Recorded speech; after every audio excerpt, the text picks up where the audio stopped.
Muchísimas gracias, buenas tardes. Permítanme en primer lugar presentarles un saludo afectuoso, una felicitación y un agradecimiento. Un agradecimiento porque estos espacios para compartir con la comunidad en donde uno creció son importantes en mi vida. También felicitarles porque al ser esta una demanda ciudadana, la prioridad ahora para la convivencia, que las nuevas autoridades se preocupen es un tema valioso. Y salud a los queridos amigos. Y así inicio saludando, felicitando y agradeciendo a los ecuatorianos, a los tungurahüenses y a los ambateños, con el profundo agradecimiento al gobierno provincial por su gentil invitación. Asisto hoy para creo que son importantes ahora temas de seguridad. Estamos aquí reunidos en el auditorio de la provincia porque el fenómeno de inseguridad así lo demanda. Nos obliga ahora a tratar de entender esta que es una prioridad de los tungurahüenses. La seguridad es un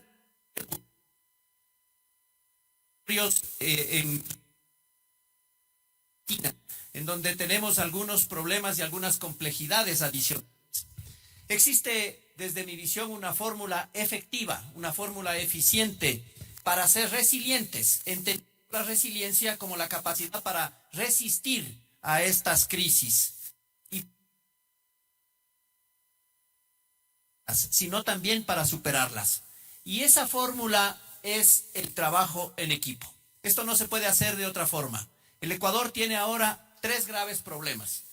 Una ingobernabilidad planificada por situaciones ideológicas que creo que debemos aprender a superarlas. Segundo, una impunidad solapada que es lo que nos está llevando a una desesperanza por presencia de corrupción.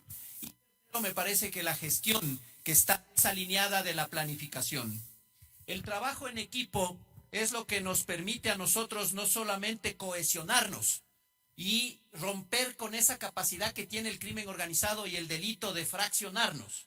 Necesitamos un trabajo en equipo especializado, pero también absolutamente cohesionado para poder, desde el estudio de las amenazas y de los riesgos, diseñar políticas públicas a través de un plan con una agenda adecuada, con una visión que sobrepase inclusive los gobiernos o los periodos de gobierno.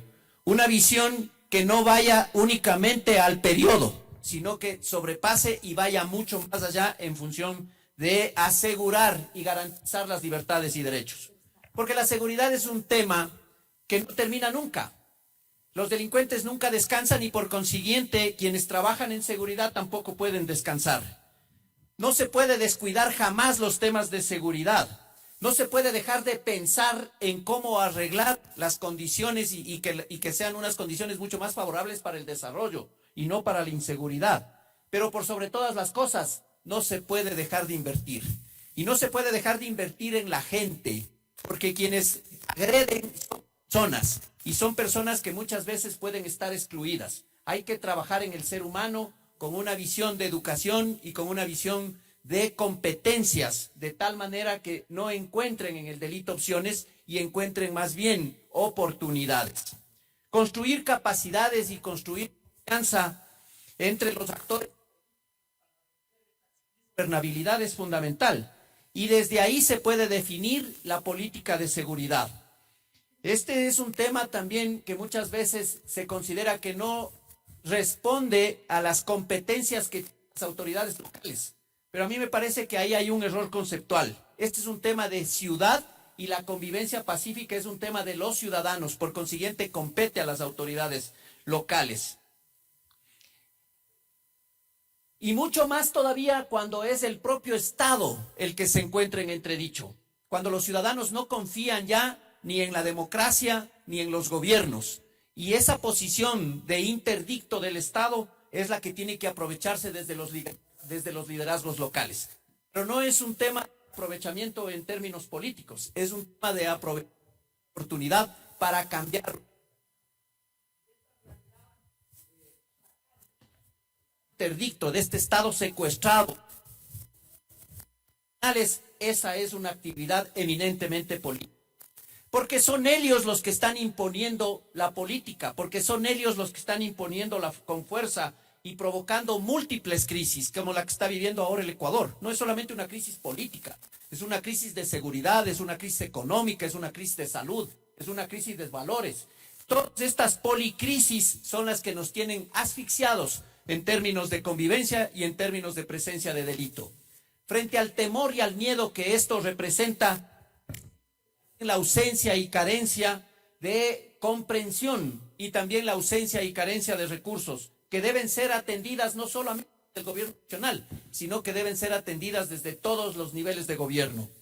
Generar condiciones favorables de convivencia en las ciudades es un tema entonces de líderes locales, es un tema de alcaldes, es un tema de prefectos, es un tema de alcanzar mínimos acuerdos políticos de gobernabilidad.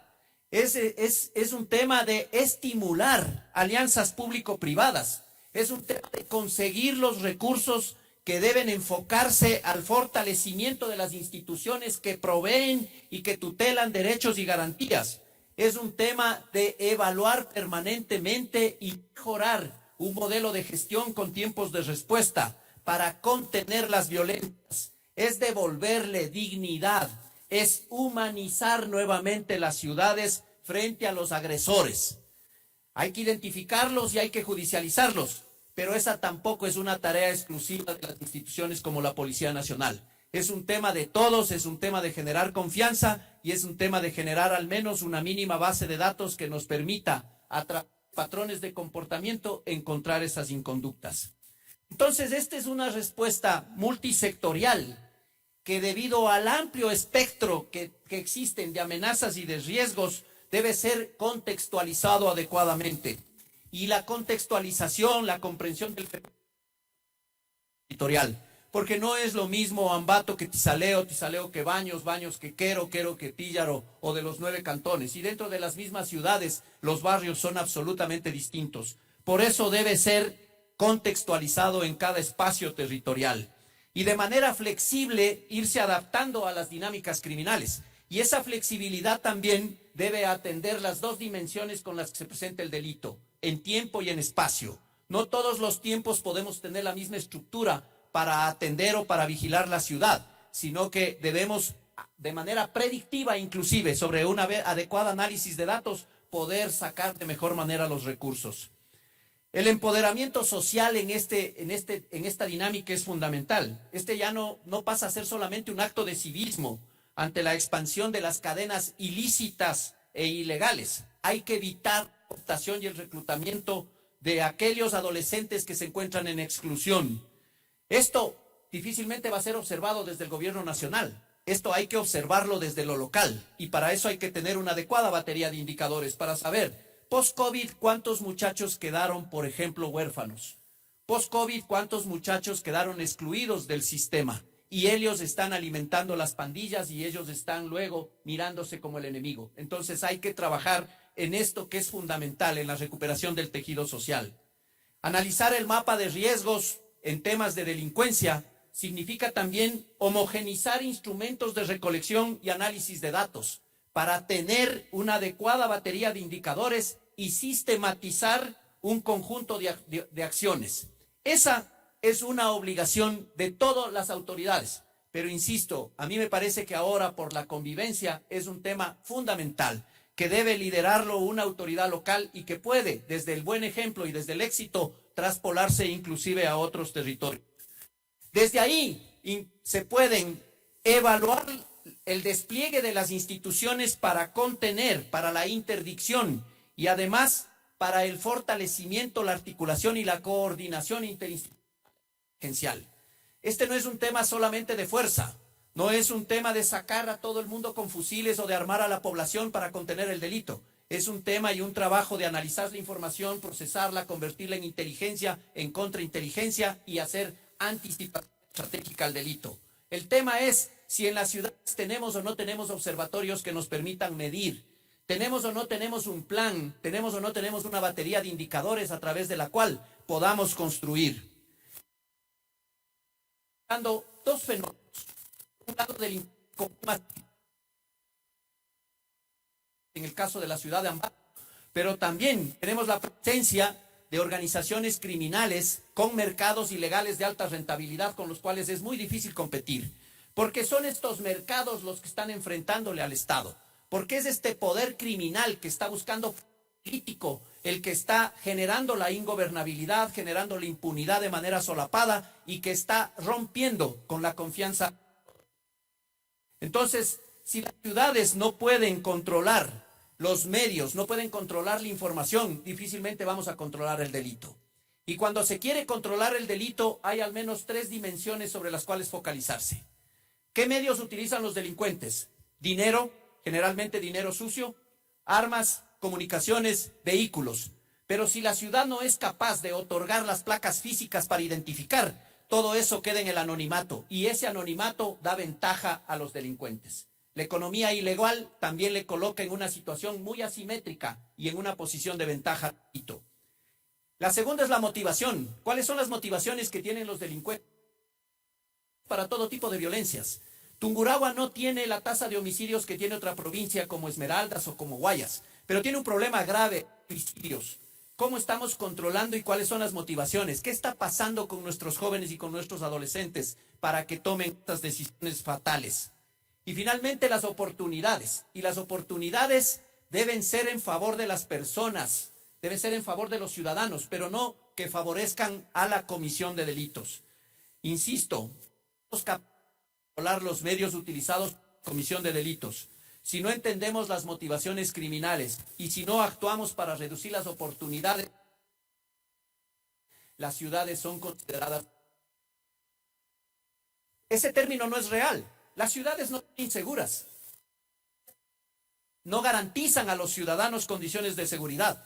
Y son los ciudadanos los que se convierten en estas ciudades en víctimas de la inseguridad. Y ahí hay que entender quién gobierna las ciudades. Las autoridades.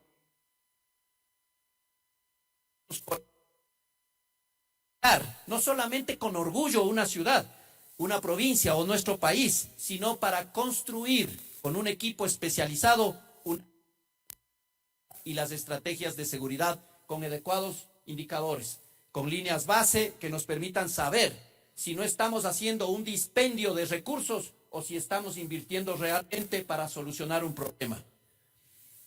Garantizar un modelo de gestión no solamente que evite el delito, sino que también nos permita, ante lo que no se pudo evitar, investigar, identificar y judicializar, es otro de los mecanismos. Por eso, uno de los retos y de los desafíos también es garantizar un sistema de justicia con estándares internacionales, un sistema de control carcelario con integridad y con probidad, un sistema de policía y de fiscalía oportuno, un sistema de migración y de tránsito que otorgue la información necesaria para hacer los análisis que correspondan, un sistema de aduanas que también ayude y esté enfocada a mejorar las condiciones de seguridad.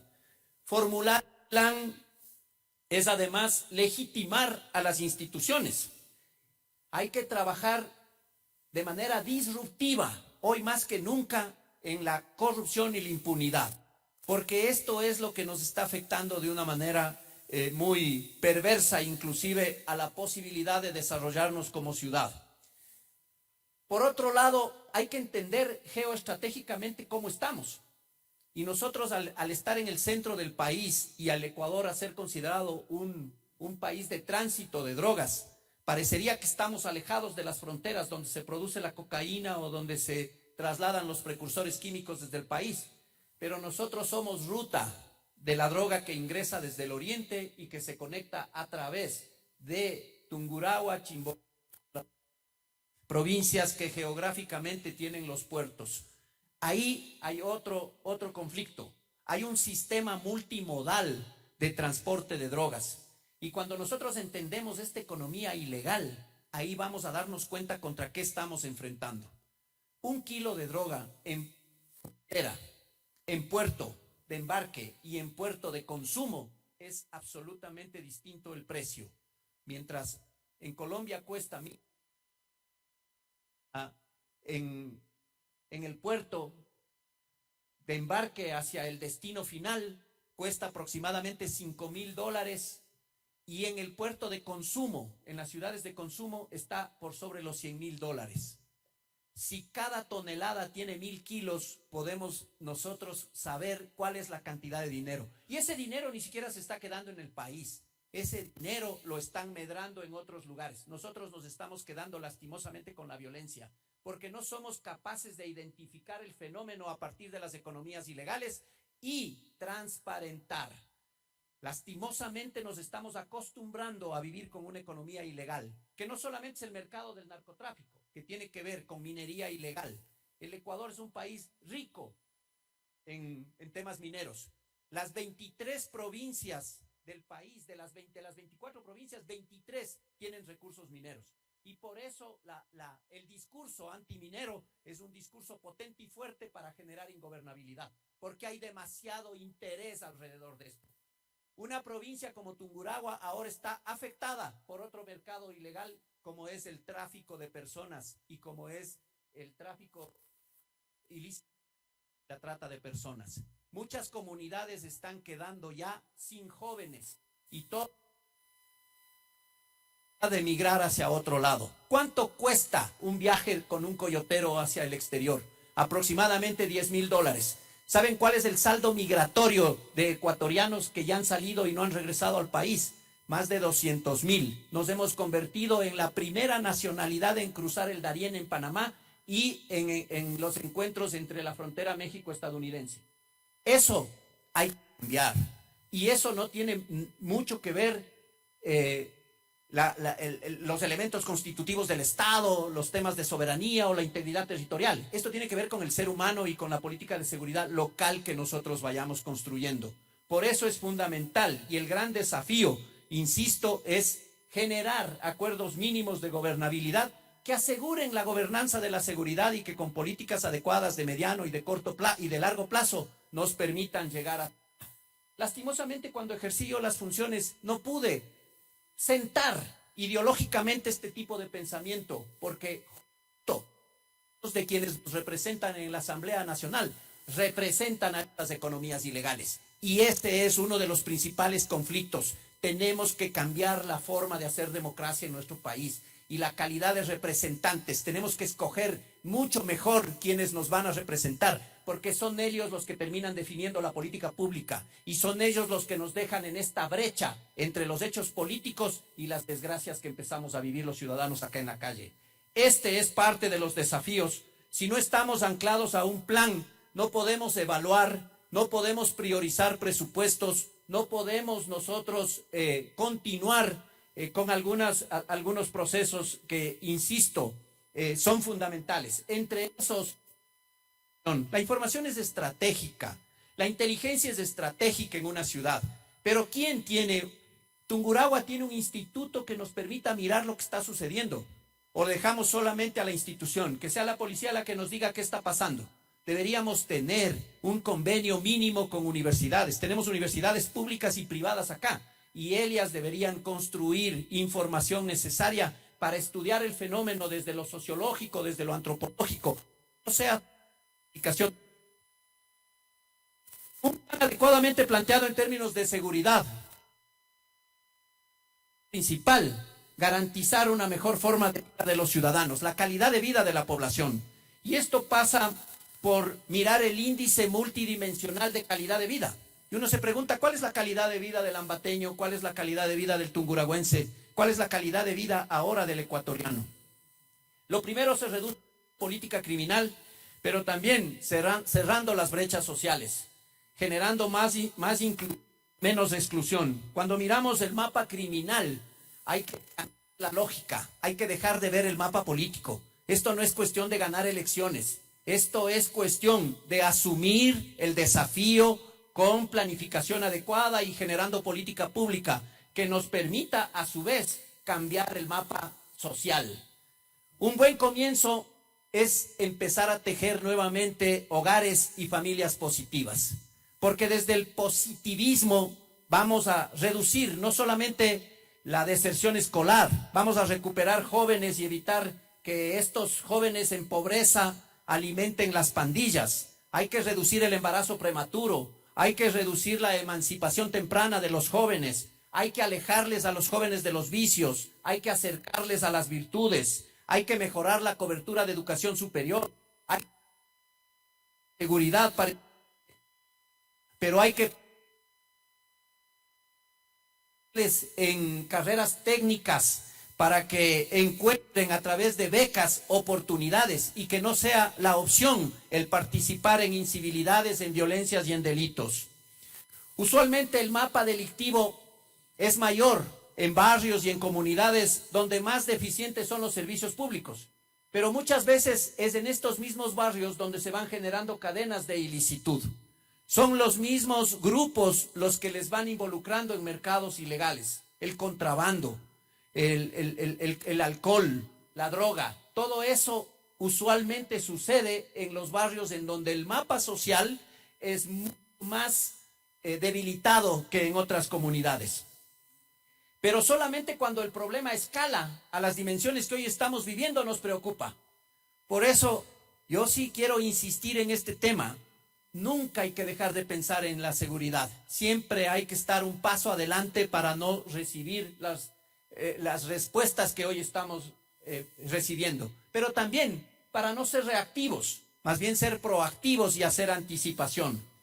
El esfuerzo es de todos, pero la responsabilidad es del Estado. El asunto es cómo cohesionamos al Estado, si no generamos confianza. Hoy mismo estamos debatiendo la posibilidad de terminar adelantadamente un proceso democrático. Y todos estos mecanismos son los que al final nos llevan a incomprensiones. Llenos de confusión, sin información, decisiones que tomamos no pueden ser las adecuadas. Entre esas, apelar permanentemente a estados de excepción y a militarizar las ciudades. Y ese es un tema delicado, porque cuando militarizamos las ciudades, corremos el riesgo de que el ciudadano sea visto como enemigo del Estado, porque la política de defensa es proteger la soberanía y la integridad territorial, a cambio de que cuando generamos una política de seguridad, miramos a la policía como un servicio que nos defiende y nos protege. Y esa es la principal diferencia que hay que cuidarla. Yo veo con preocupación que autoridades digan ahora, a la letalidad hay que responderle con letalidad.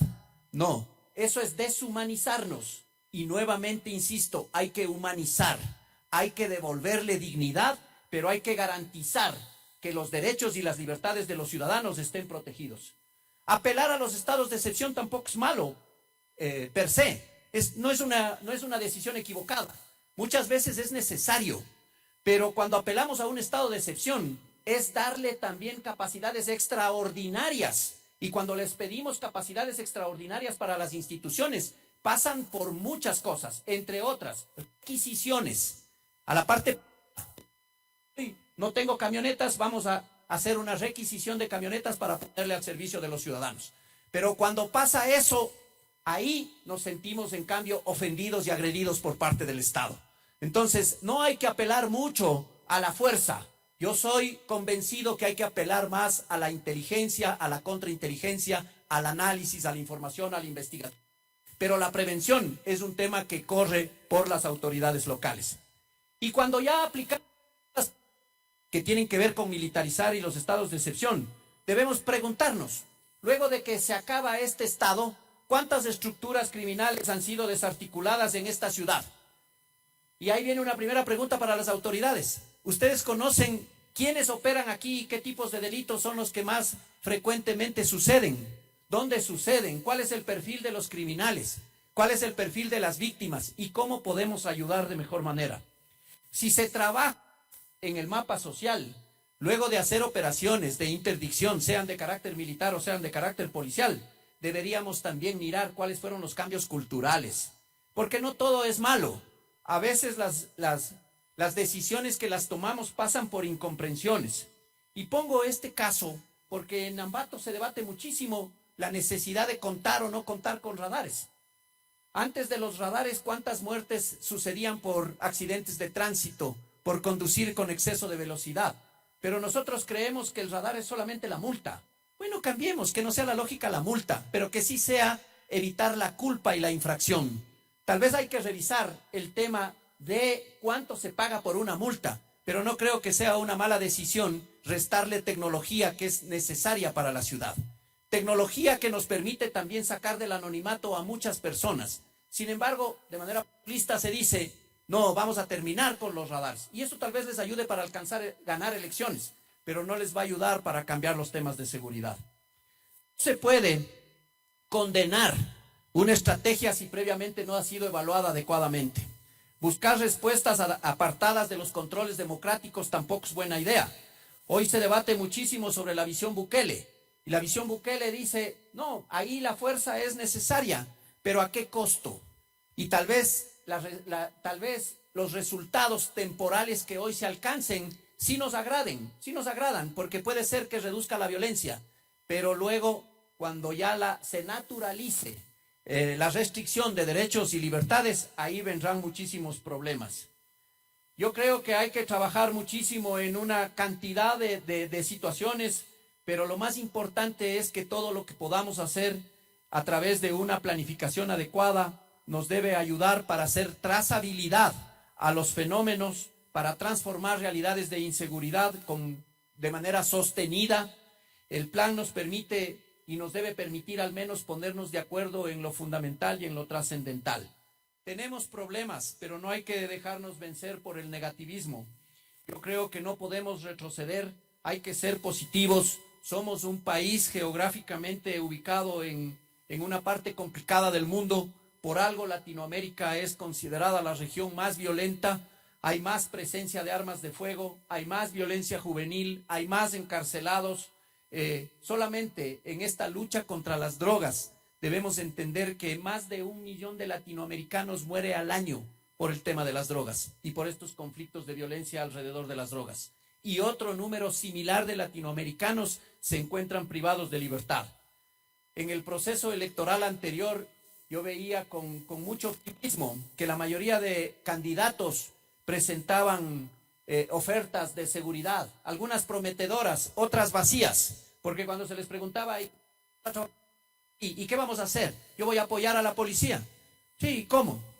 ¿Cómo? Yo también le puedo dar una pornadita a los policías y decirle, ñeque, anda nomás. Pero ¿cómo le sacamos a sin capacidades? Y cuando hablo de capacidades no es necesariamente ponerle una coraza blindada, es darle capacidad de información, de análisis, es darle tecnología a favor de los ciudadanos. Porque esa también es otra incomprensión. Se dice, yo a la policía le he dado todo. No, a la policía no se le da nada, se le da a los ciudadanos. La policía lo único que hace es utilizar esos instrumentos para trabajar en favor de los ciudadanos. Hoy creo que a muchos iniciamos la gestión, pero debemos iniciar con un plan. Yo creo que el primer desafío es construir un plan consensuado, un plan con equipo especializado, un plan que nos ayude a mirar en el corto plazo y a evaluar si las acciones, el conjunto de acciones que desarrollemos, perfectamente planificadas y sistematizadas, están cambiando o no están cambiando esa realidad. Y eso le convierte además a la autoridad que proponga el plan en el primer policía de la ciudad o de la provincia. Así como deberíamos ser todos, padre y madre deberíamos ser los primeros policías, pero no solo para reprimirles a nuestros hijos en las casas, sino para ayudarles, para protegerles y para darles mejores capacidades para enfrentar todos los problemas que pueden presentarse en la vida. Yo creo que debemos responder juntos este tema no es un asunto de las personas, la inseguridad no es un problema de las instituciones, no es un tema de policía y delincuentes, este es un tema del Estado y el Estado somos todos. Y este es un tema de las ciudades y el liderazgo tiene que nacer de los líderes locales. Yo creo que en cada barrio, en cada junta parroquial, debemos encontrar nuestros propios diagnósticos, debemos hacer nuestros propios diagnósticos y debemos encontrar nuestros propios mecanismos. Sin una priorización no podemos avanzar. Yo creo que somos capaces de hacerlo. Yo creo que podemos unirnos sin odio, eliminando, despolitizando esta forma vengativa de hacer política en el Ecuador, trabajando más bien en función de un ideal que nos impone ahora el deber público. Creo que en lo personal, yo creo en este concepto de que la vida es una cantera y que la piedra que está en esa cantera no transforma ni construye solita una catedral. Lo que construye una catedral o lo que moldea una estatua son hombres positivos que lideran procesos fuertes y que desde la pasión hacen que las instituciones sean funcionales a las necesidades de los ciudadanos. Porque ese yo creo que es otro conflicto y otro problema que tenemos que resolverlo. Instituciones disfuncionales a las misiones que la Constitución les ha encargado. Instituciones que no están realmente haciendo lo que les corresponde para que todos nos encontremos mucho más seguros. Pero en lo principal y para finalizar, yo creo que todos podemos hacer una agenda pro desarrollo, pro Ecuador, pro democracia y eliminar esa agenda de pocos que es pro impunidad. Muchísimas gracias y buenas tardes.